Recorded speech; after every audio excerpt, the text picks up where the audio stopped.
One, it's great having you, Larry, to join us today. We've been a great fan of yours for a long, long time. Long before I ever even seen a saltwater fish. I was a skier in Colorado. I was watching your show and Flip's, and I was so enthralled with all of that. I wanted to be on Flip's boat, but I wanted to be fishing with you because you were chasing all the giants, You jump ahead all these years. So you liked his boat better than what I did? Is that what you're telling me? I like the fish you were catching. Okay. But the adventure side, he documented a lot more of the adventure, the flora and the fauna, even though you did have some, but you went right to the nuts and bolts of the whole thing about catching the big fish because it was a 5-minute presentation, So you jump ahead all these years, and you're in the Freshwater Hall of Fame, the IGFA Hall of Fame. Yeti's doing a film about you. So when you think about all this, how do you assess your life now when you, in retrospect, of this big life you've had in the world of fishing? Well, I spend most of my time in a little cabin that's about a half a mile from where my great-grandpa homesteaded before Wisconsin was a state, and about 200 yards from where I spent my life floating. I was born in a little town of, I think, 931 people. It was the biggest town in the county, and the towns are about 15 miles apart. It was mostly woods. I had everything I needed within about a 20-mile radius of any place I was standing, and I never planned to go anywhere other than that. And so I look back, I think I've been in a total of 89 countries. I've been in, I think, 3 military, somewhat revolution type things. And I've always been curious about things. And I'm right back to where I started. And I think I was sort of like in The Wizard of Oz, when that little girl was clicking her heels together. Sure, There's no place like, oh, bless her, I can't have now. And I look back at some of the stuff, it doesn't even seem real. Yeah. It doesn't even seem like I was really there. A lot of the stuff that I really wish that I didn't have time to, in a 5-minute segment, you got to get to the business. Right. Did you ever keep a diary of any kind? I did for a while. And then I just quit. I'd be so tired at the end of the day or whatever. I have a pretty good memory. So because especially with the big things that stand out. But let's go back to the original question. To be inducted into these Hall of Fames, what does that mean to you? I mean, because you came from a very small town, a simple-minded guy that just liked to fish in his backyard. It just doesn't even seem real. That's all. Really? Me? Is it a big deal to you? And this Yeti film that they're documenting your life with? Makes me feel weird, kind of, that's all. Are you a shy guy? I don't think I'm too shy. I don't like, like in some of my best friends I've met sitting next to an airplane where we just start talking about something. Mm-hmm. But, otherwise, I have a really, really small circle of friends. Really, really, really small. Right. Yeah. The way it's like I get tight with somebody when I just think, okay, if I'm on a foxhole and there's people shooting at me, is this somebody that I'd want in a foxhole with me? Mm-hmm. That's all. That's a great way to assess it for sure.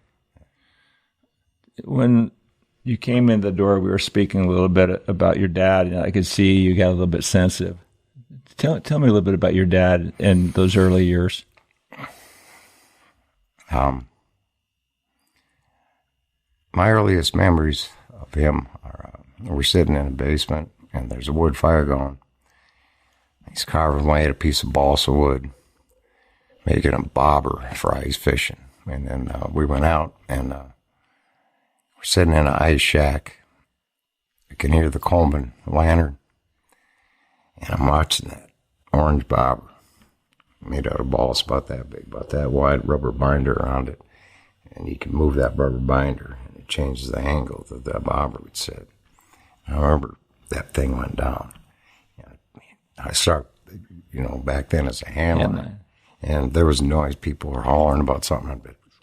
And this crappie came up. And I remember the smell of it. And the yelling was about as I was putting the line on the stove. And that didn't work out, you know. But I remember that. That was the first fish I ever caught. And I remember standing next to him is that same in the spring, in front of the boat landing, Legion Park, Wood Lake. And I'm in like about this deep of water, and I don't have waders, but it's warm. And I got an he had an ice fishing stick that was too long for the ice fishing, for the fishing shack. And he put a little fly reel with some old gooey fly line on it. And I could flop that thing out from here to the wall and little black gnats and catch sunfish. And he had waders, and there was an old man next to us that was bringing in his line like this, you know, like that. Mm-hmm. And there's a name for it. We were trying to think of it the other day, and I can't remember the name. We called it stitching or whatever it was, but we caught sunfish, and those are my earliest memories. And then he would bring home a muskie, and I can remember looking at it, laying on the grass, and its teeth, you know. And I wanted to go west so bad. But I couldn't go along because, it's dangerous, throwing stuff. And he's real serious about, like he wanted to go fishing. But he made a deal with me that he made a line in the backyard. If you stand here, you got to cast right over your head. And it's got to go under the swing set. And there's a box a little smaller than this Yeti thing here. He said, well, you can hit that 8 out of 10 times, you can come along. And that summer I was 5, 6 years old, and had a Fluger skill cast. You know what that is, a Fluger skill cast? It's a level wind reel, no anti-backlash or anything. And a 54-pound line. And this old musky bait with no hooks on it probably weighed about 1.5 ounces. And I could go out in the backyard and do that, or I'd get my bicycle and go down the hill, and there's a little reservoir. And as long as I had a life jacket on, I'd go there by myself. I had a little tackle box, silver daredevil, and I could fish along this little reservoir right there. And as a little kid, I'd get up like way too early always. My mom told me she'd remember when I was just this big, they'd wake up and there I'd be, they'd just see my eyes, and I'd just be standing waiting for people to get up. And so they taught me how to make oatmeal. So I'd make the oatmeal in the morning, I'd eat, and it'd be ready for everybody. But I'd be down at this river when the sun came up, and the wet grass, catching frogs, and I had a little point, and I'd cast. And I remember my first really good one. I had just I'd been waiting. I was fishing. I had to pee so bad, but I just still kept. And then finally, I took, and then I peed, and then I cast, and I caught a fish, and that happened again. And I was thinking maybe that's part of how it works. And I just peed again, and I thought it was hung up, and that was part of the 54-pound line. If you get hung up and it was a reservoir, so there were stumps in there, you just point at it and walk backwards. And the hooks in the daredevil would straighten out and bring it in and take the needle nose and put them back in business. I dug this thing in, and it was a great big pike with some weeds and stuff on it. And I got on my bike, and I couldn't ride the bike and carry the pike and my rod and my tackle box. And this old neighbor, Fred Miller, and his pickup came by. Whoa. Put my bike in the back. It was only 1.5 blocks, but it brought me home, and my mom took a picture of it. Fred went back down there with me, and he had a yellow river runt, never seen one of them, and he took me above the bridge where the grass was tall and there was no path, and we caught a bunch more up there, and he gave me the river runt. I got home, my mom got a picture of him. My dad came home and said, whoa, measured it with his tape measure. He said, that's big enough to be a legal muskie. It's 32 inches long. And man, I was like, and I still got a picture of it. That's awesome. Well, anyway, that at the end of that summer, I could, hit that box 8 out of 10 times under the swing set. And my mom stepped in, said, "Hey, you promised. You got to take it." And then we had a Grumman sport boat. That's a great boat, not a canoe, a sport boat, 114 pounds. And he took me, and that's when I learned how to row. And what he'd do is put 3 cushions so I could get up high enough, and he'd motor up to the top of where he wanted to start. And the first time, Larry, pull on both oars. Push on the right oar and pull on the left oar. Okay, good. And what he'd do is cast, and we'd get to a place that was a good spot. We'd drop the anchor, and then I'd get to fish. And so that's how I got started. That's awesome. So you've caught all the fish in the world. Is muskie still your favorite fish to catch? No. No. What is? If I had one fish, what is it that makes fish fun, right? You got so many senses. You got eyes, you got nose, you got ears, you got tactile, all that kind of stuff. And what I like is the kind of fishing that involves all of the senses. That means I want to see them.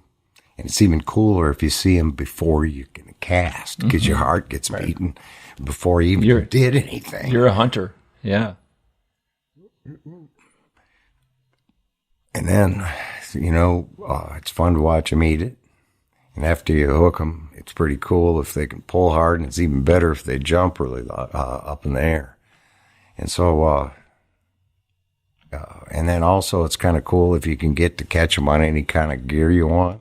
If you know that. Sure. And it's neat if they occupy a whole lot of different marine environments, from lagoons to rivers to flats to deep water. It's neat if they're silver and really, and the name starts with a T. It does. It's pretty hard to beat a tarpon. Do you remember the first time you caught your favorite fish? A tarpon? Yeah. Well, how could I not? Of course. Where was it? First time, I had this guy named Hoyt Steele. He was the head of international operations for General Electric. And he's a guy who used to guide. And he said, "Larry, so he took me down to the Keys. And the wind was howling, and there was a tropical depression, and all the guides were whining about how it was. And we had to stand there and watch the wind blow. And then we went out in front of Sunshine Key. Mm-hmm. They used to call it, all these guides had different names for stuff that was their own. Remember, over the radio, somebody called it this and somebody else, and there's what's going on, because there's only a handful down there. And we're standing there, and we'd take turns as to who got to sit and hold the rod if a fish came by, and the great people, and you'd barely see, in the sand where that strip is. Mm-hmm. White sand down there. Yeah. And we're looking out there, and the guide is telling me what the deal is, and we'd seen a couple of fish, but it was like, where the hell did they go? And they wouldn't have been close enough anyway. And it got to be my turn. I was holding the rod, and we were going up and down in the waves and looking in the right direction. I just happened to glance behind me. And like 20 feet away, there's this tarpon. He's surfing on a wave. And I just whacked like that, and I threw it in front of it, and ate it, and it came flying out of the water, and I'm hammering on it, and everything came flying back, and the hook was bent like this, and I thought my head was coming off, and I used to be an athlete, so I was used to taking my pulse. My resting pulse was 45 to 48. I took my pulse, it was 188. And rising. Jeez. And, it's like, that was quite exciting, and the guide was hollering at me and stuff, and then he saw the hook straighten up, and that was the first encounter. Do you remember what guide you were fishing with?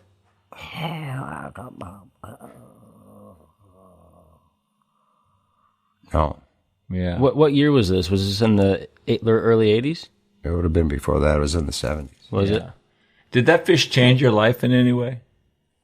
Of course. Because it messed my life up terribly. Of course it did. Yeah. Yeah, and how did it mess you up?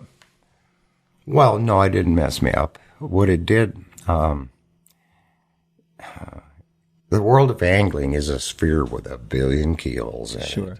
I grew up in a place, I said, world of angling looks like sort of a mat of some kind. And there's a guy next to me that says, no, it's black. No, it isn't either. It looks like wood. And they're afraid to pull their eye away from that keyhole for afraid somebody else will take their spot or they'll forget where it is. And what they're looking at is absolutely correct, but it's only a 2D view. You got to look through every keyhole your lifetime allows if you want a 3D view of what's in there. Mm-hmm. Fishing is exactly the same. Right. And I look through that when you see that keyhole, you realize that, so you gain some perspective. And, the reason I'm fishing, I didn't get a lot of attaboys, it was either you're doing it right or you ain't, or you're not, it isn't like. Pretty obvious. Yeah. And that fish, when you rung his doorbell and he answers, proves you're both there. And it is an existential thing. Mm-hmm. It isn't like, it's an organic activity different than the synthetic nonsense that we come up with balls and stuff like that. Mm-hmm. It's just absolutely organic. Mm-hmm. And for me, it's just proof, it's an existential proof of that you're alive, you both exist, everything's how it ought to be. Ring the doorbell, yeah, I'm home, yeah, me too. It's a great way to put it. But that's I what tell you it what, is. This story is not about me, but it messed me up. I went through 3 marriages and spent well over $1 million on guides. Oh, my goodness sakes. Yeah, it changed my life. It gave me something after my ski life that I've dedicated the last 40 years to that specific fish. But getting back to you, the great tarpon spots in the world, many of the great records came from the Homosassa region. And none of the really great records came from anywhere around here. Well, Africa. The fly fishing records, most of them came from Homosassa. Of course, and the biggest fish were in Africa. Yeah, of course. Did you fish Homosassa around those guys during that era? Uh-huh. Can you tell me a little bit about what you saw and who was there? We went out there. The first time I'd heard about it. The first tarpon fishing I ever heard about ever that got me excited. I was with Crawford Johnson, Roman numeral 3. Crawford, his great-grandpa was named Snyder, and he was one of the 3 guys that started the Coca-Cola company. Right. Great guy, mm-hmm. Crawford. Wonderful, wonderful man. And so was his dad was Carmel Poop. But anyway, Crawford came back from the Keys telling me about these tarpon, which he was, he had an 8-weight, good fisherman, good caster, but he was like, wow. One of his best buddies that he went to college with was Billy Pate. And he introduced Billy to tarpon fishing and fly fishing. Interesting. And Crawford's the one that got me all cranked up about how cool tarpon are, and then Hoyt sort of connected it to me. But after that experience, what was your question? Homosassa. How you got there? Who was there when you were fishing there? Okay, yeah. Then I got hooked up with Jake Jordan down in the Keys, mm-hmm. and fished a bunch for tarpon there. Got to do it all by Jake let me have his boat so I could go dick with him. And there's some funny stories I can tell you about that. But anyway, we wound up at Homosassa because I want to see it. Right. And big fish and all that. And I just met a guy who just became guiding. Just started. I think he was in the construction business. Steve Kilpatrick. Mm-hmm. And the guys didn't know him, and he and I, the big group of guys, whole bunch of guys. And and he was real polite, going way on the outside. Who's that bean picker up in here? I think was that the right word? Bean picker, that was for do-it-yourselfers. Oh. The bean picker was a term for do-it-yourselfers without the inner sanctum of the guys. I didn't know what that meant, but I picked beans as a kid. How'd you know? How'd you guys know? Well, bean picker, and the trick in that is you fill your gunny sacks and you leave them. You got to make sure that you got your gunny sack close to where the end of the field is when the truck is pulling out, man. Right. Because you don't want to be on the other end. But anyhow, we get to the way back end of all these people. And I'm watching, and I'm wishing that we could have driven around a little bit because I want to see the layout of it. Sure. For me, I got to drain the water out and put it in my head in order to even feel like I'm there. Sure. Otherwise, you were not just a passenger. You wanted to know where the road, how you got there. I want to know what it looks like, so I know what we're fishing. Yeah. That's all. Yeah. You know, where's the toilet? Mm-hmm. You know, where's the... Yeah, But anyway,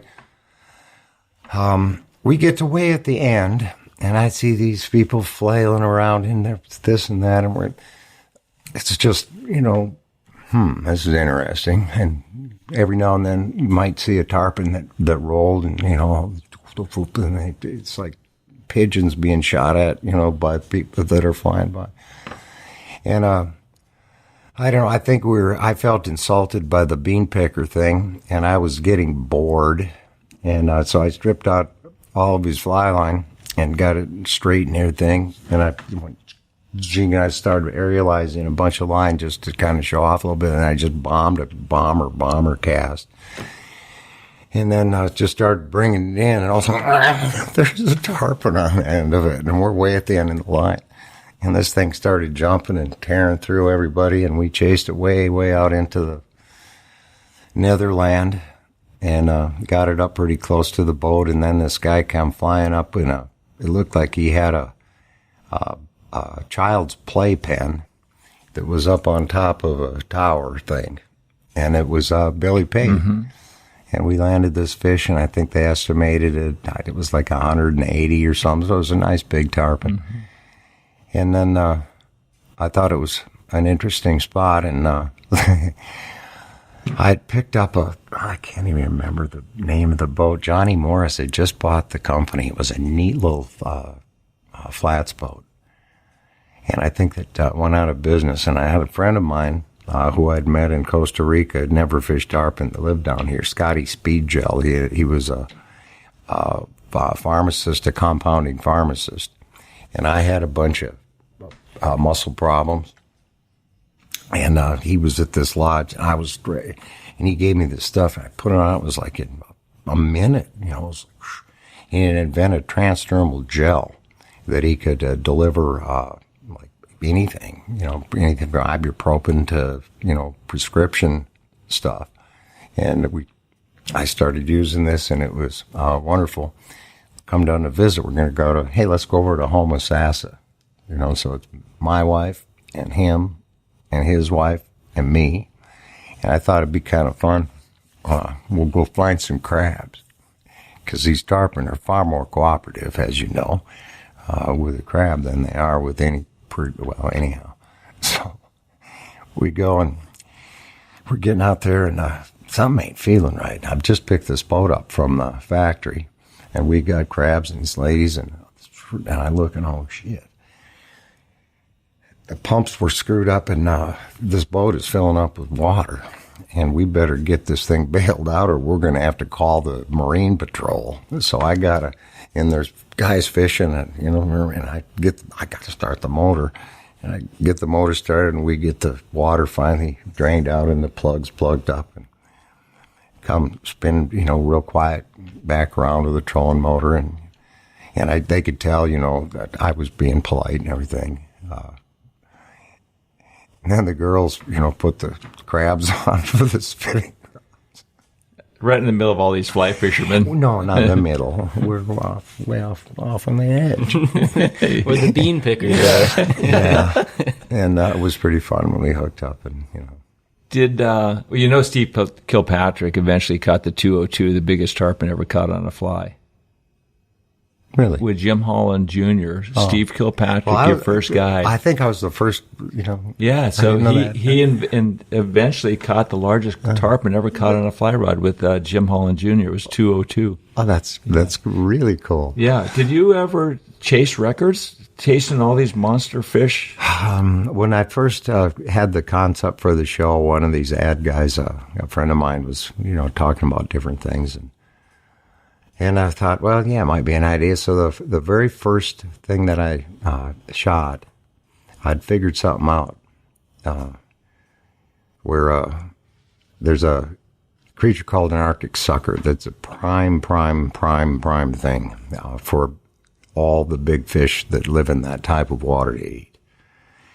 And there's a period, a temperature period that is on that nuts within a degree or less. that if you're there at the time at a tributary when these are coming in, big fish will be behind them, and big Lakers and so on and so on. And so what I did was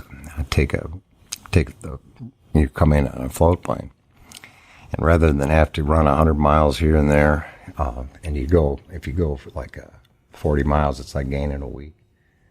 Mm-hmm. So if this end is too warm, you can keep going and you find the right tribs. What I do is fly with a float plane rather than land. You take those things that you check your temperature of your whatever it is. You shoot that thing and you just fly over and you go. And even though it might be 2 or 4 degrees off, you get a relative difference between. How high is the plane off the water? Oh, just close. Yeah. It's a float plane. Yeah, just go down, just tilt. So smart. I didn't have a lot of time. And so then you go. And anyway, the first one that I did, first cast, I got a world record lake trout on whatever tippet I was using. And we had to go in, you have to go next to shore and do a bunch of crap. And while I'm doing this thing, and we got a form to fit, and I don't like, dicking with them. And I'm thinking I could have caught 3 more of them in the time I've been screwing around here. And this, hunt for world records, screw that. Hunt for big fish. It's big. Use it. What's a world record? You look at that as a reference to what big is. Mm-hmm. And sometimes it is and sometimes it isn't. And I thought that's what, just a hunt for big fish. Let's get. So I made that decision at that point. It was very quick, yeah. And caught a bunch of these. You were like that. We were talking about junior world records, and we'd actually caught a couple, and I'm, writing all the forms out and filling out the length and the girth and this and that. And Nikki says, "Can we just go fishing?" Just like you. It's like, let's just go. Yeah. Let's go fishing. Yeah, I thought to myself, who wants to see a balding middle-aged asshole on an ego trip fishing? It's a great way to put it. I mean, yeah, it's about the fish. Yeah. Speaking of tarpon, did you ever get to Africa and fish those big ones over there? I chased tarpon all the way from. Trinidad. If you want to know where Trinidad's not in Africa. No, I know that, but you fished them in Africa way before I fished them in Trinidad. Yeah. Tell me about your Africa trip. The problem, which one? Yeah. I think I was in Africa 28 different times. I want to talk about the tarpon in Africa. The very top end of it is the Gabon area. The very top end of the tarpon is at the south end of Senegal. And the very lower end of the tarpon, and the very biggest ones that anybody has ever had are south in Angola. The largest one that I've ever seen a photograph is 385 pounds. There's a bunch of 345s. I had a chance to fish Angola, but the boat we were in would have had 50 cals on the front of it. Wow. It's a really, really, really dangerous place.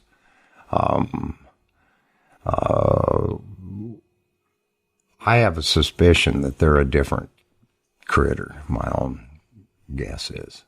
And this is just pulling this out of my butt, but you go to the tip of Senegal, which is where the southern end of the tarpon ranges, okay? They put rowboats in, and they go all the way to French Guiana.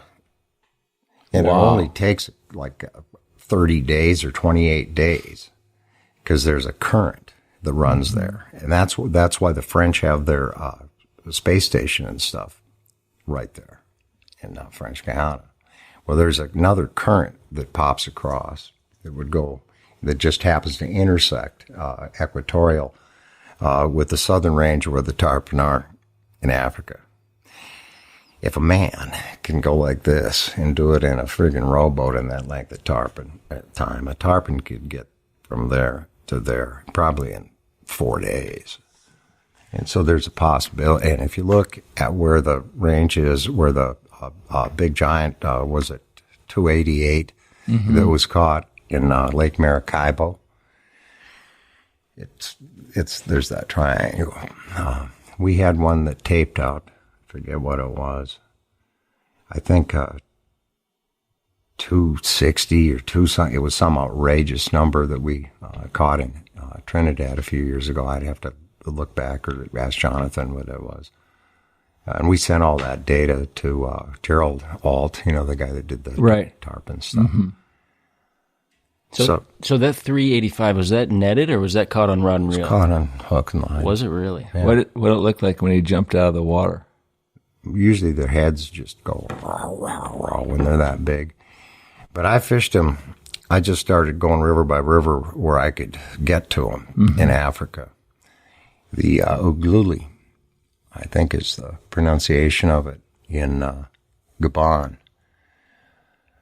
is one where there are some really big tarpon, and a French kid named Francois Horrent who was on them. Giant surf there, and we couldn't get boats that would be seaworthy enough to get off of it. But big tarpon there. You could catch them there on a fly at the right time. And then there's another lagoon, Setikama, that big ones will come in and have been seen, daisy chain. But it's a tough run over there now. It's scary to be over there. Yeah, that's a lot of trips over there. What was other than the tarpon? Why were you gravitating to Africa so much? I was just curious, and Nile perch. I was really interested in catching I those heard some stories. Tell me about. I remember a story. You were fishing with somebody, you couldn't find any fish, and you said, "Let me guide myself." Tell me that story. I found that fascinating. I would say 8 to 10 out of the shows that I did wound up that way. What I would do, I was a guide for 23 years. And what I'd do is tell them, do whatever go wherever you want to go. You tell me where they are. You tell me exactly what to do. Don't say put your finger in your ear. Say put your right index finger in your left ear. And I will do that. I'll do whatever. You just tell me what to do. And then I always hooked up I had to bring my own electronics, not portable, good stuff. And if I had to screw it into a wooden canoe or a whatever, and so in those 2 days that they'd get, or the time I'd allow them, based on how much long I'm going to be there, I would be able to see where we are, where we're going, what are the basin depths, what are the relatives, and I put a relative value on each spot in my head, as whether it's a 1 or a 2 or a 3 or whatever, and I just look, and I hear the excuses of how I should have been there yesterday, or I should have, blah, blah, blah, blah, blah. And then I'd get an idea, and I want to make sure I'm right the first time, because if you're not right the first time, then it's a problem. I'd say, okay, now let's give this a shot. And then and then we'd be able to do it. The one you're asking about was on there's a place called Aswan Dam. It's in Egypt. It's on the Nile River. And it makes this great big reservoir. Runs all the way to Sudan. And we're with a guy, Tim Bailey, who's a hunting guy, mostly, big game guy. And I'm so wired. I'm so excited to be there. I can't even sit still. And I got a map, and it's just like, it's just a map. There's no depth. There's no nothing. And it's a big reservoir, and it's really hard to read. And there's no trips. It's friggin' Egypt. Right. And so I'm saying, hey, Tim, can you, show me on the map what where are the basin depths and where's the old channel? The only map we need is right here. And I'm asking him all these questions, and I got very Nile perch, and he put the accent on the Nile, are like lions. They'll crouch behind a rock, and prey comes by. They come out and grab it. Solitary creatures. And we go for 3 days, and we haven't had a bite. And he's trolling in this goofy boat that they build over there that's got never seen an outboard like this. It runs partly on diesel and partly on gas, and it's like. But anyway, I'm telling him, if we completely fail in this thing as we are now, it's going to be completely your fault because you're the one who's like running the boat. But if I'm running the boat and we don't catch anything, it'll be my fault. You mind if I run the boat for a little while, you know? And I talked him out of let me run the boat. Okay. So I cranked this thing up as fast as I'll go exactly 90 degrees from where we are, which is along a shoreline. And I go out because I'm going to find the frickin' river channel. I need to know the basin depth of how this thing is set up. And he's starting to get pissed off because I'm just driving and I'm not fishing. I find the edge of the river channel, and it's like 350 feet deep. And I spin, and I'm following the freaking edge of the river channel, and most of it is real. There aren't any edges on it. It's freaking sand. Mm-hmm. And I'd been looking at first. I was thinking I'd find some old buildings because, and then I realized it's freaking sand. Right. So the old buildings aren't going to be set up like buildings. They're just knobs and stuff. So I write that idea off. And I just keep on going. I'm following this river channel looking for something, that'll ring my fish bell. And I see this great big strip of dirt line coming off this nice, pretty tall island. And there's a corner there, and I'm on the river channel, and I'm starting, in my head, and I tell him, see that up there? That's exactly like where we'd fish walleyes in a North Dakota reservoir.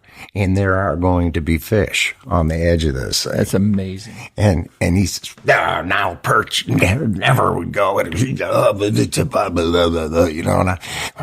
got this thing cranked up. And I get along this line, I'm looking, and I turn this, and the river channel butts up against this island. And I look at, I look, and there's eyebrows. There's hooks like this. And I'm like, and I had some wire line. I always had a spool with me of wire. To get it down. The kind of wire that Buck Perry spoon plugging. Mm-hmm. Yeah.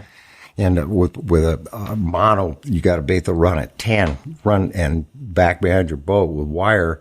You can run that thing whatever you want. It's right under your freaking boat. Yeah. And so what I do, I crank the depth finder puck forward, and I get my wire hooked up, and I rig up this other deal with a great big three-way on it, like we'd use for Lakers for my wife, and I get this big old boat turned around and get a line on this thing. We drop them down, and this Tim Bailey is going, and we go through it. Marrow hooks up, and it's like a 65, 70 pounder. It's like every pass, we're just hammering them. And Tim is coming up with all these whatever and kind of babbling. And that night we had this great big build fire, and these guys are singing songs and all that stuff.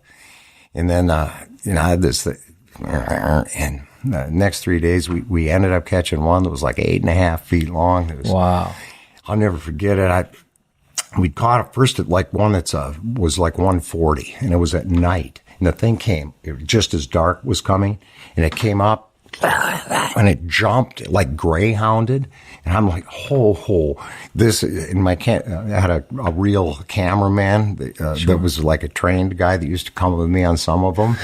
Eric is his name, and if light wasn't right, or this was that, he didn't want it. Eric, a foggy out of focus shot of a great big fish jumping is better than a perfect shot of a sunrise, man. You can get a sunrise any morning. Just never turn it off. But anyway, we got a little bit of that, but we had things figured out. And the next day, rolling in this spot, and as we went up the reservoir, what it was, reservoirs, you break them into thirds, and the top end is where they spawn first. Sure. Next third. And we were getting toward the top end more. And I had noticed the bottom end, like this first really big one was eggs, full of eggs. Anyway, I'm going like, hook this fish, and it's like type thing. And you got to be real careful with this boat that won't turn quick, because if you let them get over a ledge or something, you can get broken off pretty. Sure. And back then, it was before braid, which didn't matter, but I was using like 30-pound mono, which good knots, you can pull hard. And all of a sudden, this thing comes up to the surface and porpoises. I almost crapped in my pants. It was like 8.5 feet long. It looked like a smallmouth, Then we got it to the boat. It was like, I couldn't even believe it. Wow. I couldn't even believe it, but that's one that I would never, ever, ever forget. Egypt. I want to bring it back, Larry.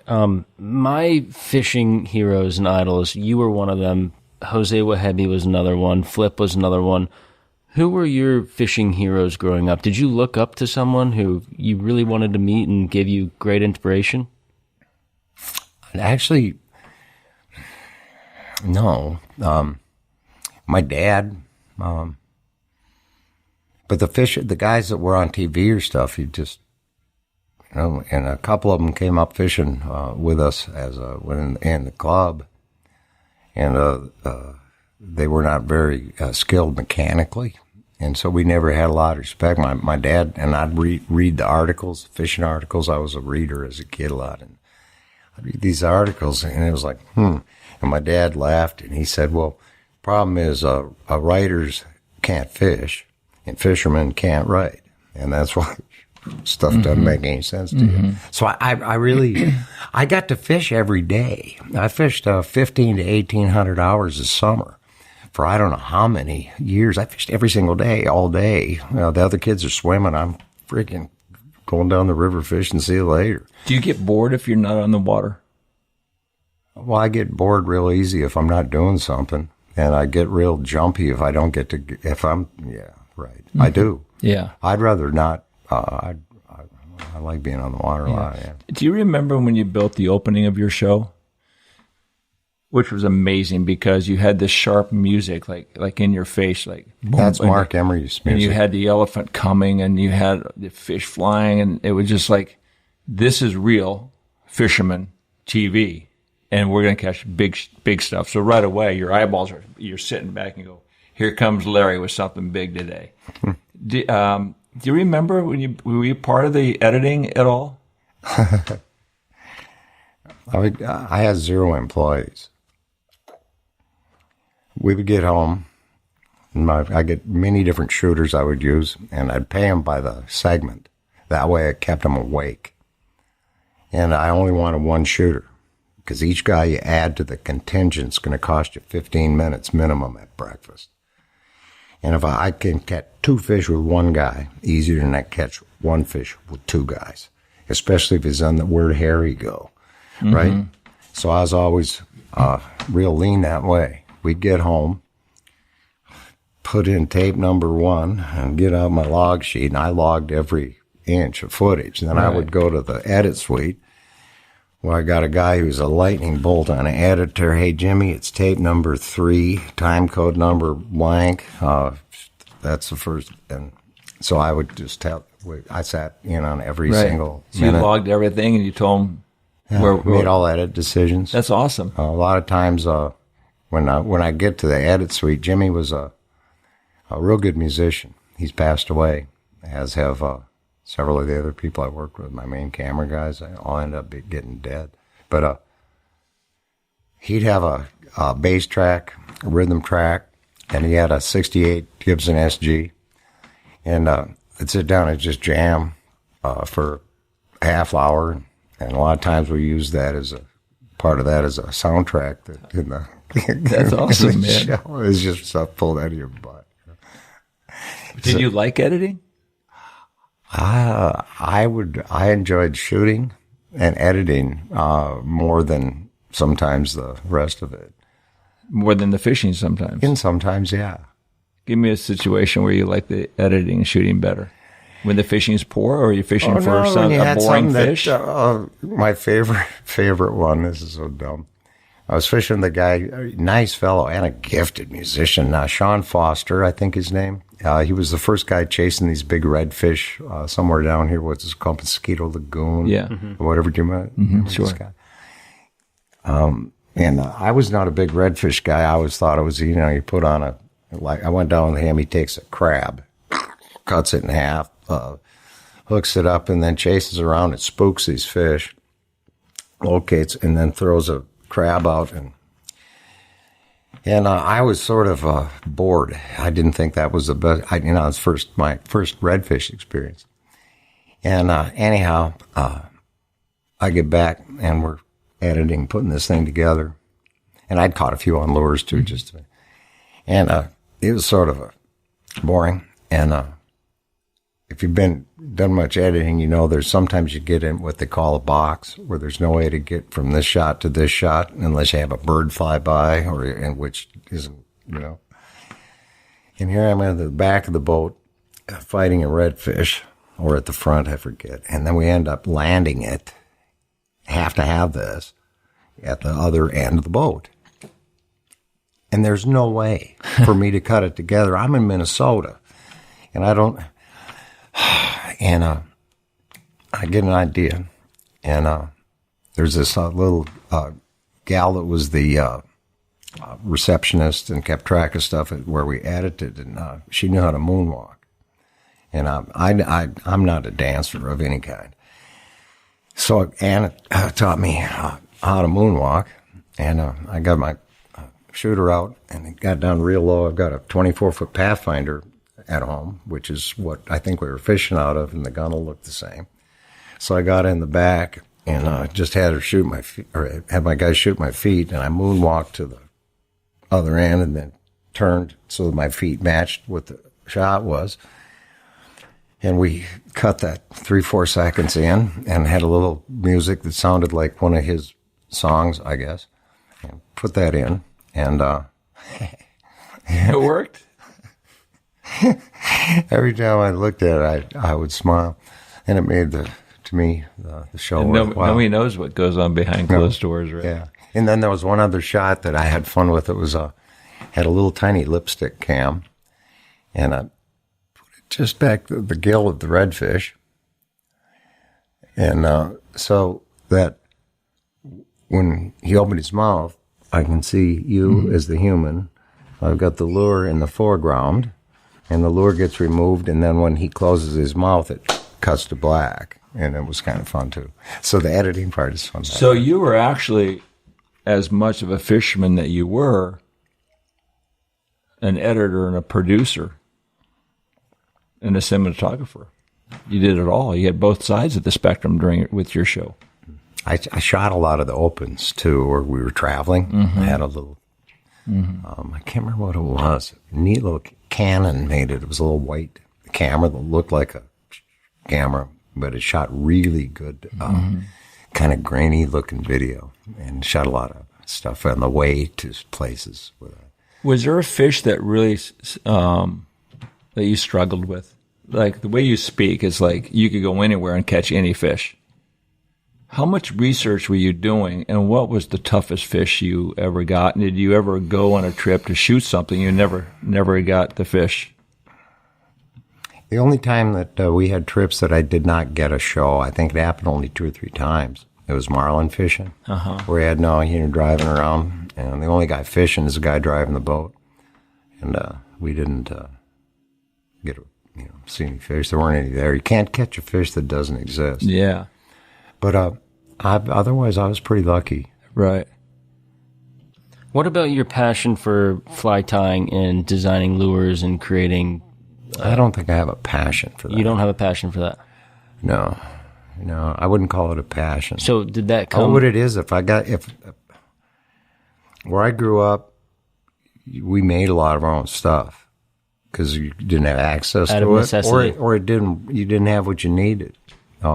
A tool or something, even though it didn't exist already, you figure out what it is that it takes to do what you do, and you just sort of make it. And for me, it was a lack of access to what I was looking for, and making stuff is what you can do, sit and watch television. I mean, was your dad that creative as well, or did he ever look back at you and say, "Wow, look at this kid go"? He made all sorts of stuff. Like the memory of the bobber being carved. Yeah. Also, I remember he had a vice grip, and it was a tin that like tuna fish or something came in, or sardines. It was sardines, and he'd melt lead on that over the on top of the wood stove and made molds, carved molds out of wood, and then would pour heads for these weighted muskie lures. And he tied muskie bucktails. Was he a fly fisherman also? What happened, he came home from World War II and got married to my mom. My mom's brother had worked at a fly fishing camp, a private fly fishing camp, which is where I got drafted to work when I was a little kid. And where but anyway, my Uncle Lyle had got him started fly fishing, but it was more like tools. Got a heavy rod, you got a walleye rod, you got a fly rod that you catch sunfish with or bass for fun. And so they're more like tools. Right. And this time of year or this spot, you'd use this or that, and one wasn't ranked here or there.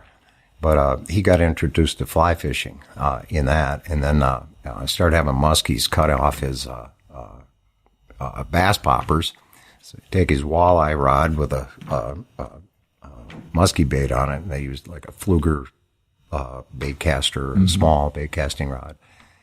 And the muskies the lures were too heavy for the rod. The fish couldn't hook them, so he got a heavier, stiffer rod, and then set hooks, and the line would break, so he got heavier lines. All of a sudden, he's fishing muskies. Yeah.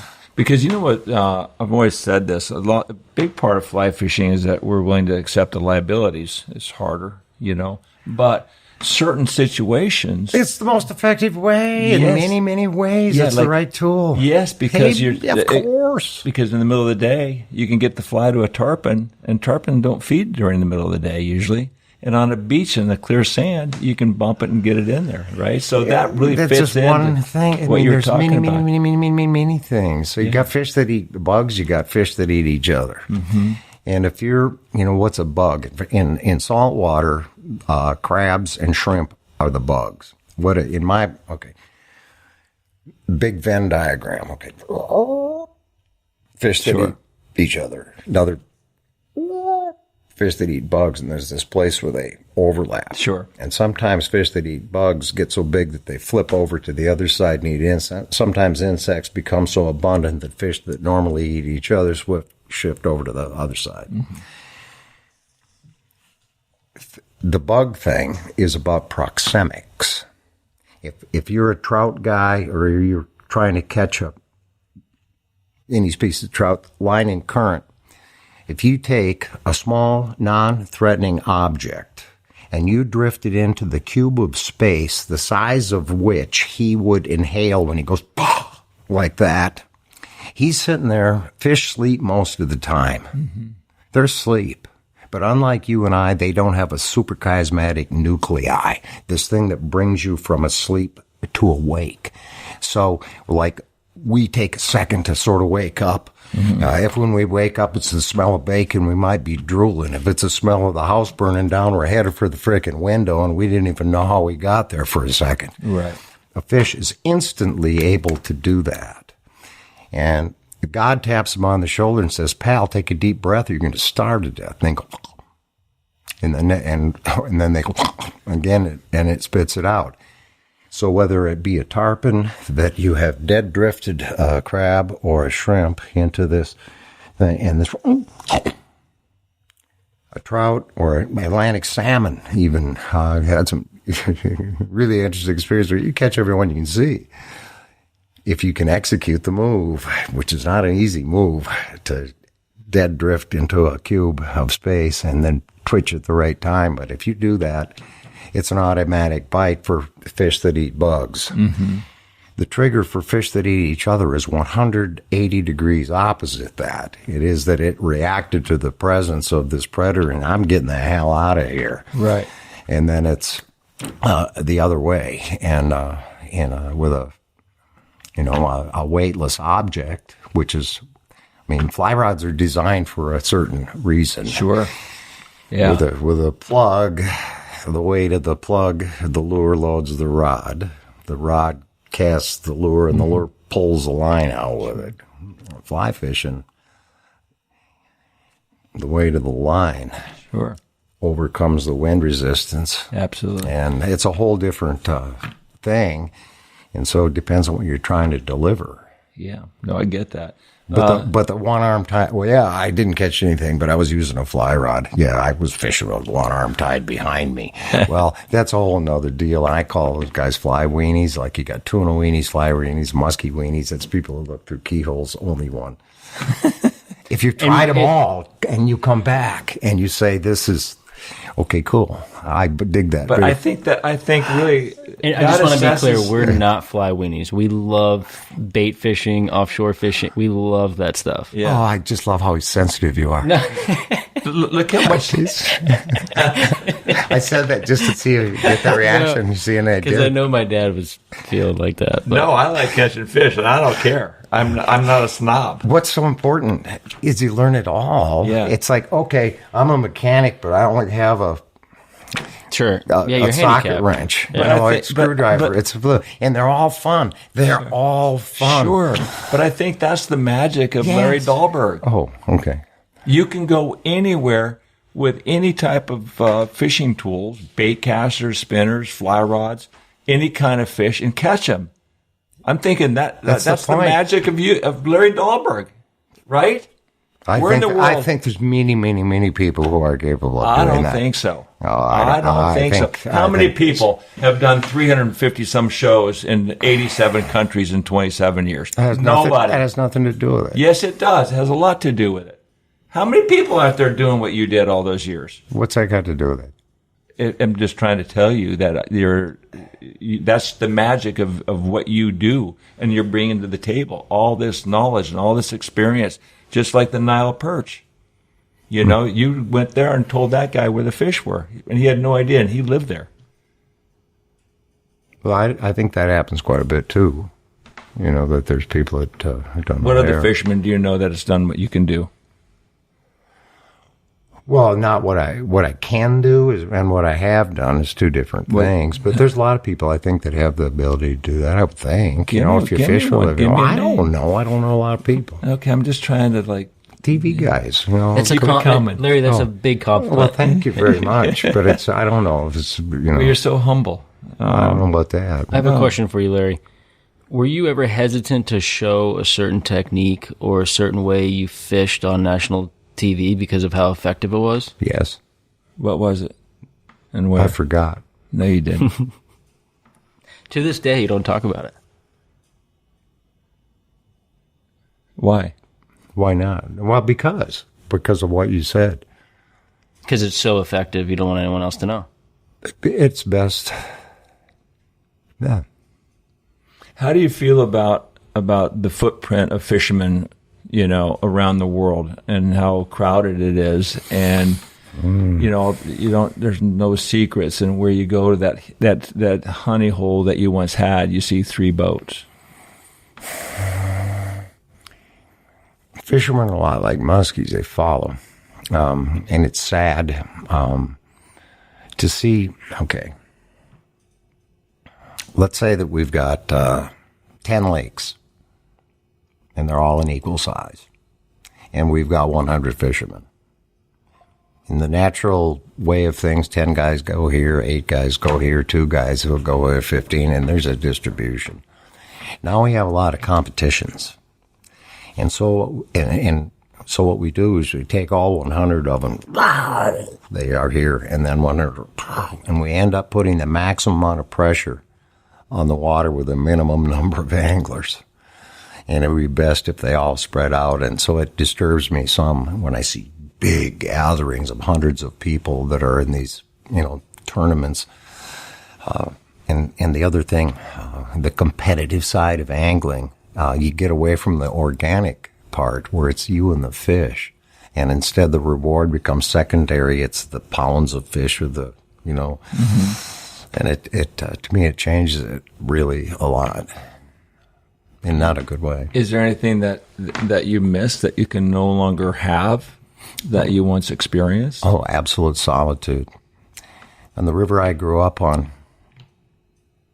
all summer long, I see 3 or 4 boats. And then it was turned into a national scenic wild river. And it's just covered up with people. And it just makes me sad, but it makes me glad I got to see it. And there's still a lot of places where there are many fish and no people. You look at the map and say where they ought to be. You know, if you're asking somebody always, where was it, you know. Mm-hmm. The greatest thrill in all of angling is the moment of discovery. And if you're always asking all these questions about that you ought to go find out for yourself, you never get to discover anything. It's not yours. No, that's exactly right. That's what Steve Huff always said. That is exactly right. Right? Exactly. That's it. Steve always said, don't tell me where they are because you're stealing from me. He's totally right. And it's also useful in the sense somebody asks you that specific question. Say, man, I would love to tell you exactly where, but I don't want to deprive you of that experience. Mm-hmm. And that's better than saying, well, either I ain't going to tell you or I'm going to lie. Right. Right. Have you ever fished with Steve Huff? I never have, no. No, I haven't. I remember his name when I was first going down on the Keys. Mm-hmm. His name was always... You remind me a lot of him, where... Gil Drake was another one that was... Yeah. I enjoyed it. I never met Gil, but Steve is kind of a loner. He left the Keys a long time ago when it was still great fishing. Oh, I didn't know. And he went over to the Everglades, and I asked him one time, why did you go to the Everglades? He said, well, there's a lot of fish and a lot of bugs and no people. Yep. Right. Yeah. Mosquitoes are my best friend. Did you ever get really sick somewhere? Oh, man. From traveling in Africa or wild places? My doctor eventually just gave me one case at a time of stool sample things. And I just get home from a trip, and what is it this time? I've had malaria, I've had chikungunya, I've had dengue, I've had, what the heck's that? I had amoebic dysentery and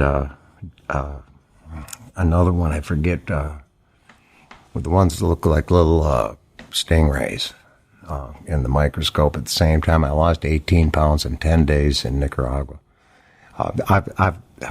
I've had so many things, I don't even know what they all are. Bug bites me, they die. And malaria was really bad. I felt like it had a knob in the back of my head and stuff, but I got treated right away in Africa. Did it ever give you any sort of apprehension of traveling?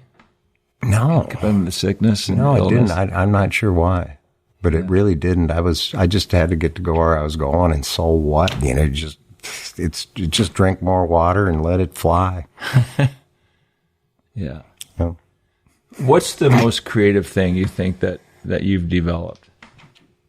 The Dahlberg diver in fly fishing was pretty important. How did you come about designing that fly? Well, you asked me two questions at the same time. Yeah. Which one do you want me to answer? Both. At the same time? I can't, every other word? Yeah. Oh, that'd be a good one. Yeah. You'd have to decipher. Yeah. Well, the Dahlberg diver, I had this bass that I was trying to catch. It was a largemouth. And I couldn't get it to bite a popper, and it was driving me nuts. And there was a musky bait that we'd been introduced to. There's this old man, his name was Keck. He built fire towers, and he's only got to go with a couple of times. Went with my dad, and he had a buddy named Frank Suick who had invented this musky bait called a Suick. Have you ever heard of that? Through your interviews, I have. And before now. It's got a tail, like a fluke tail straight back this way, that you could bend down. And so as a control surface, it causes the lure to dive, but when it stops, it rises and swims forward instead of stop and backing up. And you get a stop and back up type thing, and you're fishing for a long, skinny, shaped fish, that's a bad program. If you got a short-bodied critter, usually that works out pretty well. But the big guys, you can just see. Anyhow, I was trying to make something to do that. And for me, when I design things, it's what does it do as opposed to what does it look like. We're getting back to things that try to get away versus things that are just sitting there. I used to build a lot of kites and little paper airplanes and, that kind of stuff. And so what I was trying to do was build something that I could get to dive that I could still cast. Because if you build a lip this way, you're going to hit yourself in the head. And I just figured it out. And I remember the morning I did it. Yes. Jumped in the boat, went to this little bay next to this little creek that came in. First cast, and knew right where it was. Wake, comes out, and it's he ate it. It was like 6 pounds, 7 ounces. Jump in the car, back, and that day I'm guiding a guy named Bert Cross. He was a president of 3M, and I think he's the guy that invented this reflective beads, stop sign stuff.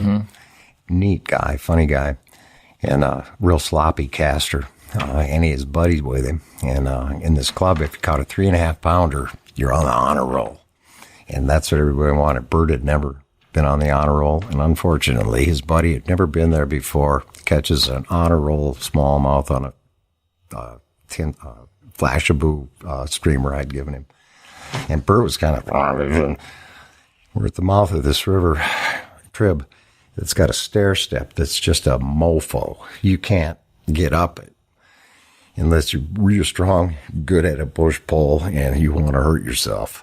And I thought, Bert, okay, to get to this strip, you'd have to float 20 miles, and it's it's the best. And we rarely, and you'd float 20 miles sometimes to fish this last half mile. I pull him up this thing, bust my nuts, get to the top of it. He throws whatever he's throwing. Nothing bites. I mean, I expected one on the first cast and the second and the third and the fourth, right? And it's like, shit. And I got this thing in the first diver ever made in the fly box. And it's tied on an Aberdeen hook. I didn't have access to hooks. I'd go to the hardware store and, pick through what I could get that are mostly, they're not fly hooks. And this, a longer shank Aberdeen, you could take Aberdeen, almost tie in a knot if you're strong. But here, try this thing. It still stunk a little like largemouth, but it still had, enough floatant on it's going to float. And he's, what the hell is that supposed to be? And just tie it on. He ties it on and he flops it out in this eddy and, bringing his line tight, and like I said, he's a sloppy caster. It moves a little bit, and the fly goes. Wow! He gets bit, and he jerks, and the hook, and it lands on the wrong side of the boat. He spins around in his chair, and the line comes tight, and it goes. And bam! Another one hits it out on the other side. And he turns to me, he says, "Later, I think you got something here." And what's really crazy, about 3 weeks ago, I'm digging through, I was telling you about my archaeological. Sure. And I found this little box and I looked. I kept the fly that day for some reason. I have the first Dahlberg diver I ever tied. Wow. And the hook is rusted off of it, so it's just a shank. And the Flashaboo looks like it's just all glumpled up like this, but it's still, I looked at it and it was like, it was like the weirdest so cool. feeling. It was like so strange. How'd you come to Flashaboo? Oh, wow. That's a good one. I mean, I asked you the first question, what's your greatest invention or contribution to fishing? Oh, man. When I was in my early 20s, I started rod building. And I was working with a guy named Cecil Jacobs, and later on, who was the guy who brought graphite technology from England to the U.S. He got hired by 3M. And I was pretty young, and they hired me for him to just take pictures and watch, because he was studying the dynamics of a flexible lever as it relates to angling. He was studying the actions, movement, various things of fishing. I learned a lot from him. And you're asking me about the greatest invention, okay? And start playing around with different rod blanks, and we found in most of the musky rods a real fat, like a 14/64 butt and a a tip and a butt almost the same time. It bent flat like this. And if you put them on a curve, you pull pounds in, pounds out in distance. You pull really, but the curve looks like this, and you have a huge amount of pressure that you could apply, as the rod folded back, and you have less, butt against you, leverage against you. But it wasn't a good thing for setting hooks. And I found these propping rod shafts that were a much stiffer butt. And on a top end pull, you don't get as much. But when you look at the curve, it's whoop, like this. So you get a punch, and you could set hooks way better. So anyway, I started building those, and because they were large diameter, you had to have a straight through handle. Mm-hmm. Whereas all of the rods that we used and my dad was comfortable with, and our reels were large, have a offset handle. Right. And that offset handle requires then a blank that has a ferrule, and that ferrule then goes into a chuck, and that chuck locks down, and that's how it works. Sure. All of these were built by Featherweight. They had a 3/8 inch chuck that expanded up to a ferrule. Your rod would go in. When you would bend your rod, what happens is a hollow rod goes oblong and would shear in these ferrules. They might break at 16, 18 pounds max on a bend. Lou Childry came along with a design that came from Japan, and it had a ferrule that was made of a heavy reinforced nylon instead of a 3/8 inch chuck, and so that the shaft would go into that thing all the way to the base, so it was supported this far instead of a shaft and then a little chuck. And it broke at many, many pounds stronger than the Featherweight. It was introduced, it was great at the tackle show. They had a sumo wrestler. And this needs to be found somewhere, the footage of this. Sumo wrestler. They're like a giant pin reel.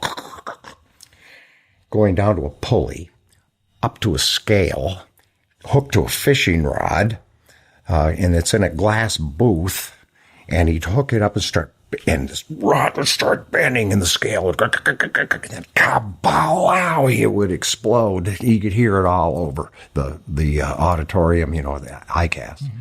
It was AFMA back then. And then they'd put in the Lou Childry rod, and they were putting everybody's fishing rods in and blowing them up, and the Childry rod, they closed his booth down. And then they made a deal where you have to put the Fuji handle and the Fuji ferrule on our blank and do it. And yeah, the Fenwicks and the high-end rods all were stronger than Lou's, but ended up selling the Lou's system to every single one of the makers. So he didn't have a ferrule big enough to accommodate the one that I'm used for, muskies, and then he made a bigger one. I make one for my dad. But it was so big that Lou's ferrule had to go all the way to the back, and what Lou did was he just expanded it and, kept the rear size the same. And so I make one for my dad. It's beautiful. Cast, first fish that bite, breaks off, blows the ferrule.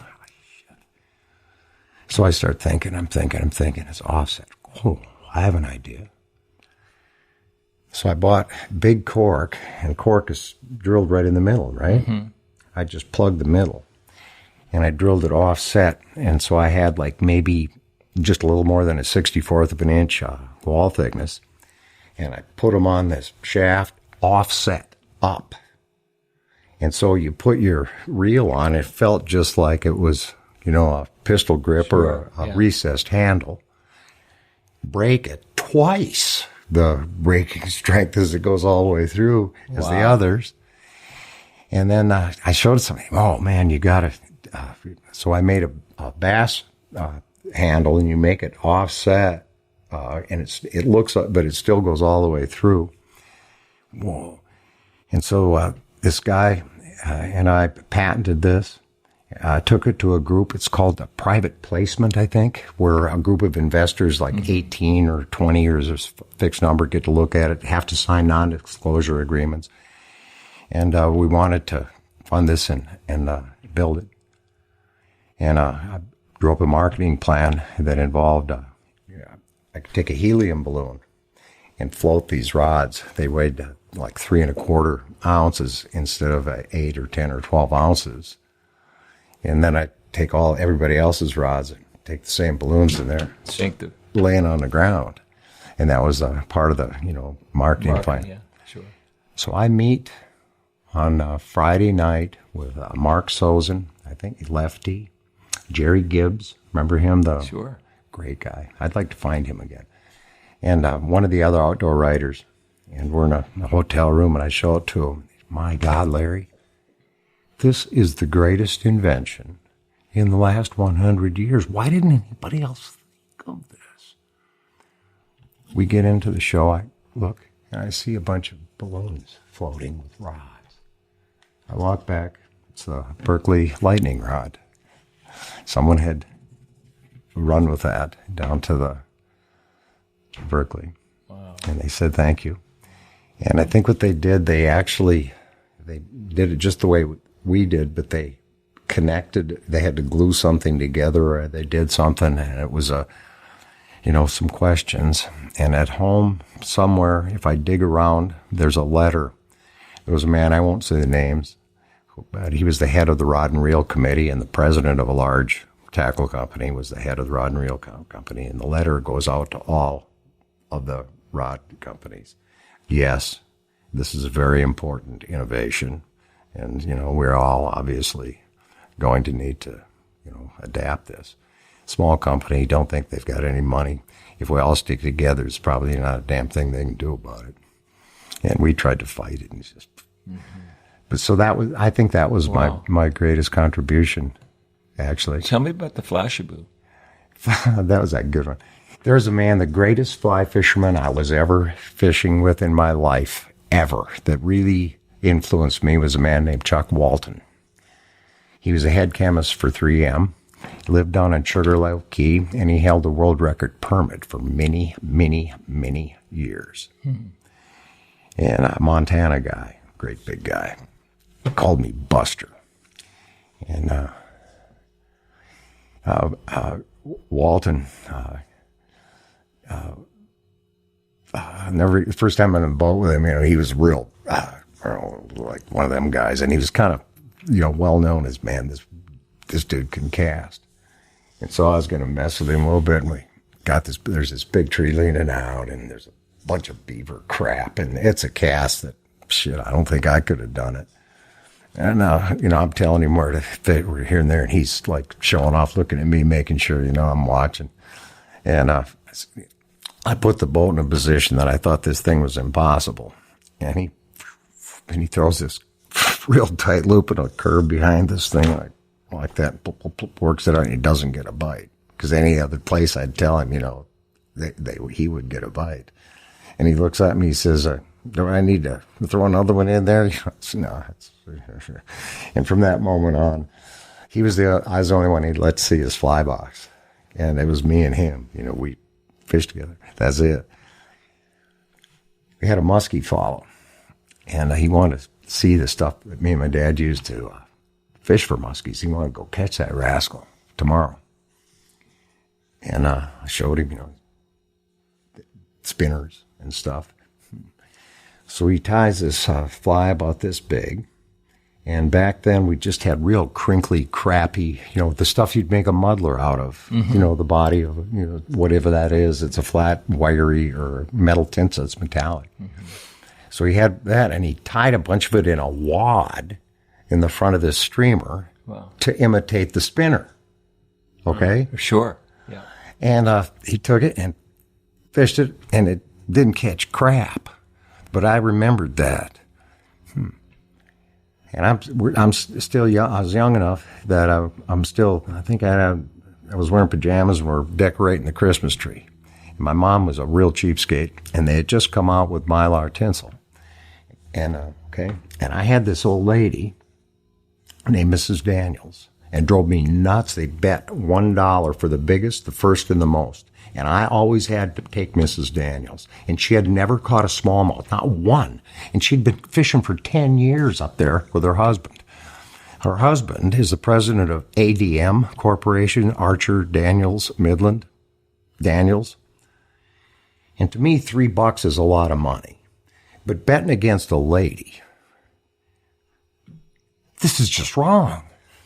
And so I'd take spinners, like we had little spinners. No, but for fly rod. They were built for fly rod. Prescott spinners, Yellow Sally, they were called, but they're built for fly fishing. Little teeny spinner, single hook. They were very popular. I don't remember those, yeah. If you look it up, Prescott spinner, Yellow Sally, you will find it. Anyway, very effective. But you got to keep it coming and, let it spin in the current. Mrs. Daniels was always, she could only throw from here to the wall, but she wasn't paying attention in anything. She was hung up all the time. And she smoked cigarettes. So she might be light and she's hung up. So anyway, we're decorating the tree with tinsel and I missed. And I watched this float to the ground. And I thought, Mrs. Daniels, a spinner. And I took a pack of this stuff and I brought it downstairs in that spring. I went down to that hardware store with the hooks and there was a black hook that was a kind of a heavy shank that looked, it was the closest I could come. I put a piece of pencil cork on it so that it was neutrally buoyant.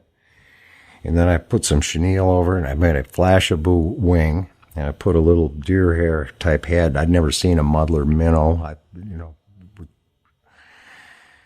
To create some turbulence, and brought it along. They came up like the second week, third, fourth week of June, I forget, but it was the smallmouth had already spawned and moved into pools, rivers low. Man, we got in the boat and I high rocketed down to the Big Rock pool where there's a whole bunch of bass. Here, Mrs. Daniels put this thing on and just throw it out there. And I just hold the boat and it's, she gets a fish to hit.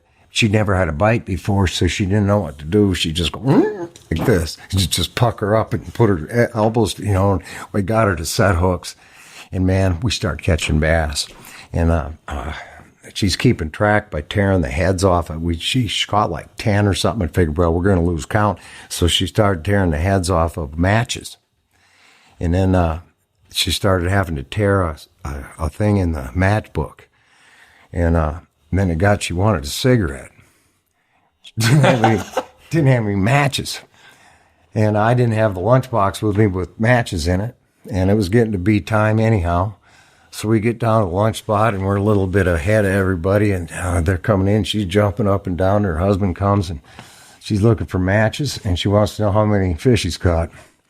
That day we caught the first and we caught the most. We did not catch the biggest. From that day on, she never lost that bet again, and sometimes she won all three of them, and that's where Flashaboo. That was your first test? That was the first test of it. And then many years later, Lou Jewett, did you ever hear him or meet him? He's the guy that was the head of new business ventures for 3M when they bought Cy Anglers. So he ran that, and he was a member of our fishing club. The private club that I got worked at. And Lou had worked out a deal with Whitlock to promote Cy Angler lines and so on. And Whitlock shows up at my place at the fishing camp. He's got all these really pretty flies and stuff. And take him down and we're fishing. And, man, we're not And I rarely would fish when I was guiding unless something wasn't working. I'd drop my hook and I said, I got fish for me here, Dave. So I took out a diver with a Flashaboo tail and I zinged it out and catch a smallmouth and do it again, catch another one. And he says, man, was that a trick fly line? I said, what do you mean? What's that trick fly line? He says, well, the thing goes down and it comes back up. I said, no, it's the way they made the head. It's got a shape, so it makes it dive and it goes back up again. He says, what's that stuff in the back? I said, it's like, it's tinsel. It's a spinner imitation. And at the end of the day, he says, man, I got to have this. The world needs to have that. So you figure out a way to package this stuff. You figure out a name for it. Give me the rights to the Dahlberg diver for a year, and I'll help you promote this material. Wow. So we get started doing that, and my wife is sending out little sample packs of Flashaboo, and I figure out a machine to be able to do this stuff, and I start a little company, and I give a third of it to a guy who's willing to keep track of what's going on, and the rest is history. Yeah, actually, the first guy that I worked with owed me a whole bunch of money, basically, and we waited till the inventory matched how much he owed me. And then we just went in and absconded and then started this thing, and I gave the business to a third to a couple other guys, because I didn't want to be known as the Flashaboo guy, and, I didn't want to do that part of it. And it kind of went on from there, and a year went by, and Dave said, no, I got to still have this. And I said, no, we made a deal. And he got real grumpy about it. And I don't think I ever spoke to him again. He never wanted to speak to me again. It was real funny how he handled it. How many patents do you have? Oh, I don't know. I have 3, 4. I don't know. Yeah. We blank throw off. Copyrights patent. Yeah.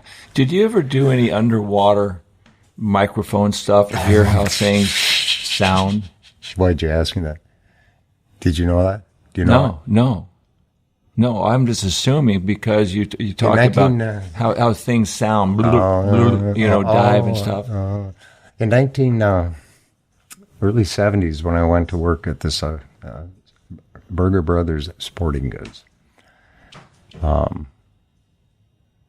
I got an oscilloscope and an underwater microphone, and I'd go into swimming pools and listen to lures. I remember I did it at a Muskie. We used to do Muskie Inc. meetings back, and there'd be 15 guys. I remember sitting around the swimming pool, and underwater mic and the oscilloscope, and working all these various muskie lures. And the sounds, the largest sound was the line in the water when you're jerking a lure. So when you're stripping or jerking, yeah. And with a lure that has some resistance, and even probably a fly line, the tone changes. The more line you have out, you have a lower pitch. And as the lure gets closer, you have her just like shortening a guitar string, which is sort of interesting. Yeah. And then later on, I got I found out in the swimming pool, absolutely impossible to keep track of anything. Sound travels so much faster, with so much more intensity underwater. If you get into a perfectly symmetrical shape like this room, you've got sound bouncing around so fast in so many different places, there's no way you can keep track of any of it because you create nodes. Sure. So I got a real one, a really, really, really good one, many years back. And went out into real lake and riverine environments. And sound. Huge. Absolutely fast. A fish is a living freaking ear. Talk about lateral line. Sound. Hey, a vibration is a vibration. Mm-hmm. I got an eardrum. They got a whole freaking lateral line and a body. I was almost going to bring something with me that I was going to show you and see if you could guess what it is. Have you ever? Okay. I have an object that's this long. It's this big around at the top, and it tapers down to a point. It looks almost like a tooth of a saber-toothed tiger, except at the very top it comes like this, and it just has a little tip like this. And it is the rib of a fish. And it is hollow. Guess what kind of a fish it is? A permit. Go look at the rib bone of a permit. Yeah. How about a Jack Crevalle? Are they hollow? I've never taken one apart. We'd have to do that and find out. Yeah. But I've never taken it apart to check. That's the only one I've ever seen, and that is certainly an auditory booster. Did you try to tie and produce plugs and stuff based on what you heard with your testing? Sometimes. Is this a secret? I don't know. Well, So what would be the case in point that you would design around sound?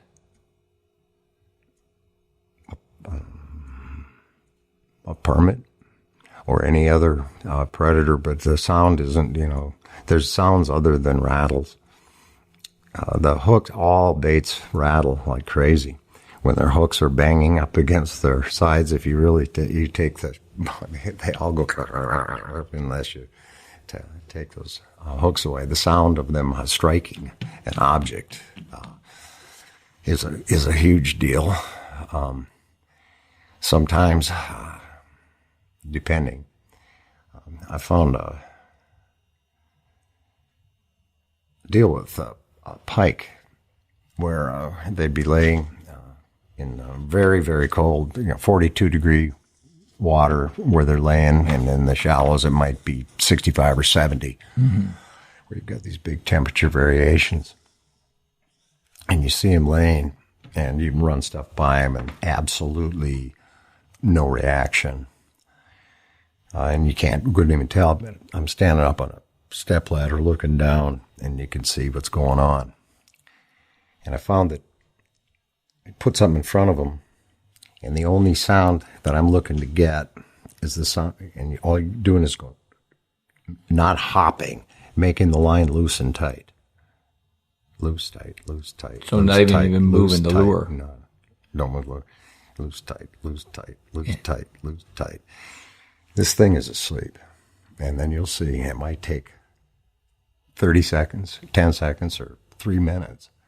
And you'll see his gill. It's dorsal. You give it one hop. And you're standing on the ladder watching all this. If I had done it aggressively, when he woke up, it would have been the smell of smoke, and he's jumping out the window. Yeah. Woke up, his mouth is That's amazing. Watering. How much fishing did you do after that acknowledge or that revolution that you found to validate that it works for the rest of your life? Did it play a large role in a number of other situations? In sleeping fish. So fish sleep most of the time. How about laid up tarpon? I'm sure that is the case as well. Mm-hmm. Proxemics and non-threatening. Yeah, I remember when I started fishing for laid up tarpon, I really I fished with Harry Spear. He was my mentor. I didn't know him. So he would tell me, well, he and Steve Huff were the top fly fishing tournament guys forever and ever. So he was my mentor for 7 years. I started reading water a little bit before he did. I started putting my fly well out here if there was current and the fish was laying here. Instead of throwing the fish, I would allow that fly to get to him with the current. And then when it get right here, I would just do boink. This is what we're talking about. So I do boink. Yeah. And I go boink, boink, boom. Well, it's like, less is more in that situation. People just cast and strip aggressively. I started feeding fish like this. And then sometimes if they're deeper, I put the fly way, way, way out here. Way. And then I just kind of pick up my slack, and now I could feel where the fly was, and I would just watch, and I see the gills just do this. Yeah. I just strip tight. It's the same thing you were talking about. Yeah. When I had a fly called the double or nothing fly, smallmouth, and what was important in this fly, it can't be too heavy. If it sinks too fast, they don't buy it because it won't go into a dead drift. So what I'd do, we have these little things called ice fishing weights, depth finders. It's a little clip of lead, and we used to use them to drop your line down. You find out how deep it is and mark it well. Take 2 of them, put them on a Brillo pad, and I'd just throw them out in 4 feet of water, and I'd practice with a unweighted or very lightweight. Make your cast, mend your line, and pick that Brillo pad off the bottom with a dead drifted fly, and I just practice that. It's just sort of like practicing shooting. Wow. So anyway, the water would be low, we pull along, see a big smallmouth, drop it. Hey, mister, whoever. He's right there. Let's see you catch him. And the guy casts, won't bite. You've heard that before. It's like, I need 3 casts. I'll bet you today, double or nothing. If I can't catch it in 3 casts, you don't need to pay me. I catch it in 3 casts, you pay me double. Make the bet. I never lost it. And most of these guys never made the bet more than once. But it was a question, simply, dead drift, twitch. God taps him on the shoulder. Pal, take a deep breath or you're going to starve. It's a free meal. So I like the way you put that. So I go to Iceland. This guy, Hoyt's, Mr. Steele, the same one who took me tarpon fishing, calls. Says, Larry, mark off these 10 days. And I think, great. Mr. Steele's coming for 10 days. And I got to be friends with him because you're supposed to be in at 5 o'clock, 4:30. And I'm just, 11, 12, 13, 14 years old. Mr. Steele wants to fish till 9 at night, and stay out on the... It's fine with me. Yeah. And I'd get into trouble, but it didn't matter. And so he's going to take me to Iceland with him. I'm really excited because Lee Wolf is supposed to be there, and I'd heard of him. And he'd left because the water was dropping, and it was too clear, and it was something, the way he wanted to fish, it wasn't working out. And I go there, and they take out this big book. Wooden cover. Boom. Pool number 1. Pool number 2. All of the details, and there's little black colored fish and little white colored fish. These are the takers, and these are holding lies. What does that mean? It means that the ones that are here will bite. The ones that are here won't bite. They're just holding. And I'm going, ooh, that's interesting. And I'm in my 20s, I guess. And then they take out the book of all 37 numbered holes, looking at them. And they take out the book of flies. It's like, I had really good vision then, and I had to look really close to tell the difference between this one and this one. It was like a little strip of underarm hair from an orangutan, or this one has a, it's like, what? And I'm thinking, and then if it's high water, low water, sun is shining, wind is blowing, whatever, then it is this fly or that fly. And I'm thinking, man, this is so far over my head that, wow. But I just, put your right finger in your left ear. You just tell me to do that. I'd go do that. So we go down the river. First night, the salmon aren't biting very well or anything, but I catch one. It's a pretty big deal. If they're catching 1 or 2 a day, I guess, that's pretty big deal. Sure. And I was so impressed with this fish, I couldn't believe it, how fast it could swim. It's here, wow, and it's going upstream, jumping, and I'm seeing, I understand now why these things are like, holy, right? And so a couple of days go by, and fishing is very tough. And then you got a guy named a Gilly, they called him, that, if your nose was running, to do this, then I didn't, this guy, I don't, So there's a big long stretch that nobody wanted to fish because they wouldn't bite. Something was wrong. And I figured I want to just sit and I'll be more than happy, So I'm poking along doing it. Every one of the holes was like playing golf, where here's the tee off, where you stand here. You're right. This rock. Or this spot. Yeah. Which I thought was somewhat interesting. So as I'm going on my own, I'm just looking, I'm looking like as a kid when I used to climb the trees, look down, throw a crayfish, see what would come up, and so I'm just pooping along like that, and I'm spotting these fish. So I started, I had all these flies, they're supposed to, and I found my double or nothing fly, and I had a fly vest, and there was one of them stuck in there in a pocket. And it just, it's just a little segmented 9523 egg hook with some little trapezoid lead on it. And it doesn't look like anything. Put that thing on, I spot these salmon. I do the same thing you and I are just talking about. Mm-hmm. And it was really hard because it was so deep and so clear. It looks like it's 10 feet. It's twice, it's really, really difficult to read. Mm-hmm.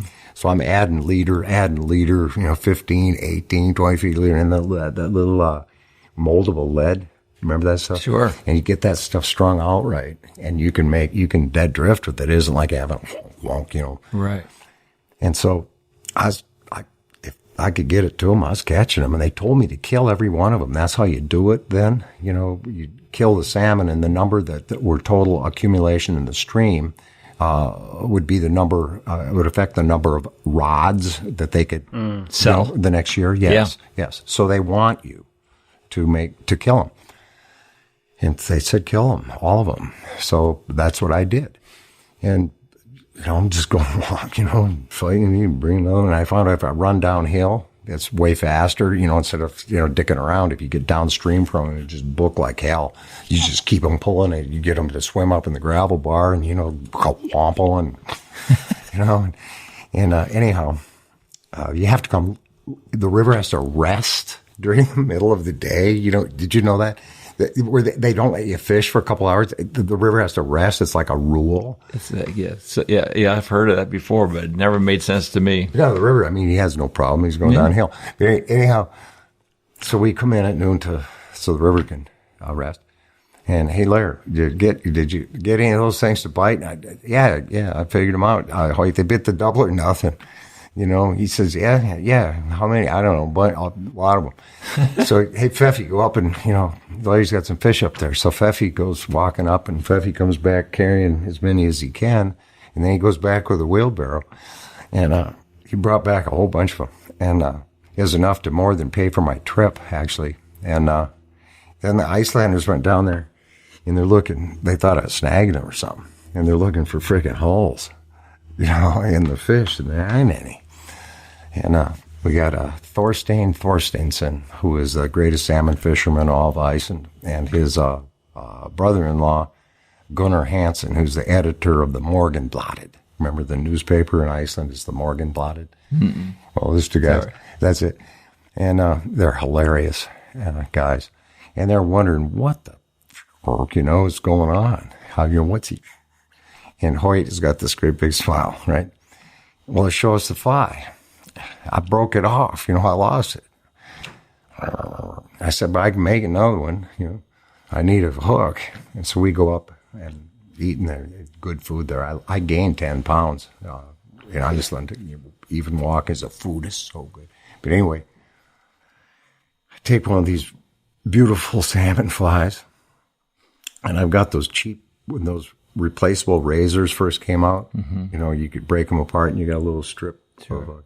So I cut all this, stuff off, and I got some dental floss, and then I cut a hunk of their TV plug-in cord, so I could get some copper, and we fixed it, and I made, with this fly, it's a 95-23 hook with a little bit of you make a little tail out of copper or another hook, whatever, just a little thing, and then this short shank hook, and so it's segmented, and then a little bit of lead, and I can't remember what the hell I used for lead, but anyway, doesn't take very much.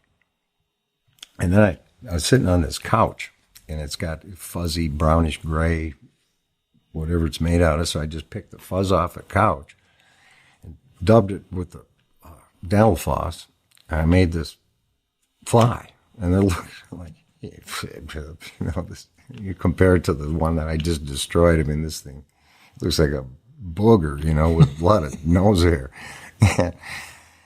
So the next morning, it's time for the demo. And it was pretty, pool number 5, this big waterfall. And there's the fish that don't bite here, and then the takers are supposed to be here, and there aren't any takers. They're all in there. So instead of being on tee-off number 1, I got this place cleared off up there. So the fly line doesn't get hung up, and it's just grass. There's no bush, no trees in Iceland. And I got a 10-foot 10 weight, which throw, forever. So I strip off all the fly line and a bunch of, 50, 60 feet of backing, and get it all, in a nice pile so I didn't get tangled up on stuff. And I'd had a bead on I had to wing this thing to get it to where these fish are at down here. And I had the leader length down and everything.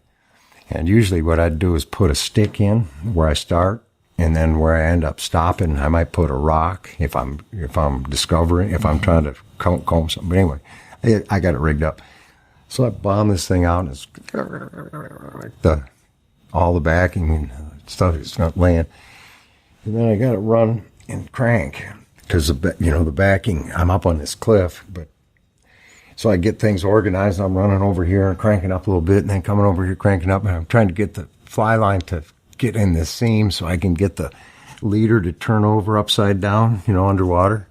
How they, you know what I'm talking about? Like if you're above a bridge fishing for tarpon, you had to do it, and you got to get the thing to turn upside down, and then it dead drifts in. So anyway, I get it, and get hooked up, and then I run down the thing, and I go to where the tee off is, and I land this thing. And, okay, that's how I was doing it. And this Henny comes to me, or not Thorstein, Staney comes, and he's shaking his head. And he points at this mountain that's about 3 miles away. It's got a little bit of steam coming off. It's the tallest one, around. And he says, why don't you go just stand up there, and then you can fish all of these rivers. And he turned around and walked away. That's crazy. It was really fun. That's crazy. I love those salmon. Man, they are the most amazing creature. You're talking about tarpon, Atlantic salmon. Because the environment is so cool, and the fish is so powerful. Yeah. And they are so good to eat. Oh. Great fish. Well, we're going on an hour and 45 minutes. Well, hang on. Guys. I got one more question here. You dominated all your locations and because you were so understanding of water and temperature and fish habitat. Was there one fish in particular that taught you more than any other fish?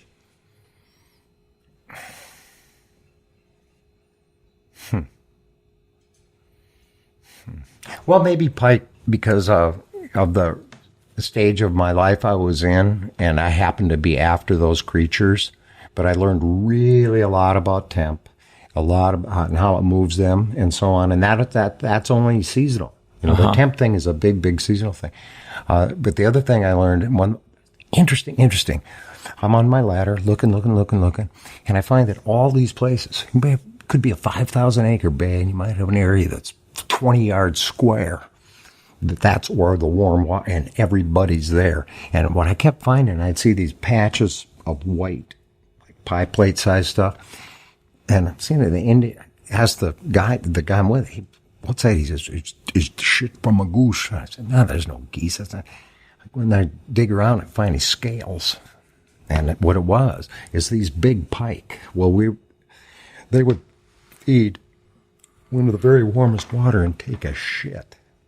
And the largest scales, I just go find the piles of pike shit, which was always in the warmest water, find the biggest scales, mark them on my map, and then go on to the next one. And then I come rolling back in at 10 or 11 at night when the water,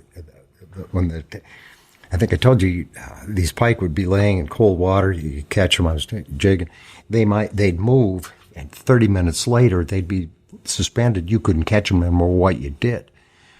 Snag a couple of them to see, because I had an idea. Put a water thermometer up their ass, and their body temperature would be 15 degrees colder than the water they were in. They go, cannot be caught. Little pike biting around like crazy. Exactly the same temp as the water. They warm up quick. These big guys took longer to warm up, and they did not equalize with the water temp that they were in until 10 or 11 at night, at which time they would go crazy. And then take a poop, water, it gets cold again, slide back out, the repeat cycle, unless the weather would change greatly, wind direction, temperature, blah, blah, blah. Wow. That statement's incredible, and I can't imagine anybody else putting a thermometer up a fish's ass to understand their habitat and what they do and temperatures. I just had a hunch, that's all. Yeah, well, that's the genius of Larry Dahlberg. You thought outside the box. I was curious, what box? Yeah, I always thought that was a silly expression. What box? Well, you thought differently. That's the box. You thought differently. It's keyholes. Yeah, there you go. What a pleasure. Pleasure's mine. Such an honor to meet you and hang with you. Thank you for your story. Oh, really appreciate it. Larry, it was an honor to meet you. I've been wanting to meet you for a long time, so thanks so much for doing this. I'm just so flattered. Congratulations with all your success and your shows and this new movie coming out. I can't wait to see it. I can't either. I can't imagine what it is they're going to do because we haven't shot. Every time that Travis gets in a boat with me, the let's just say, I'm glad I'm not having to shoot it. Well, anyway, it's great having everybody in this room, and you most importantly. Thank you, Larry. Thanks, buddy. When I saw his sad story, when I saw it's just alright.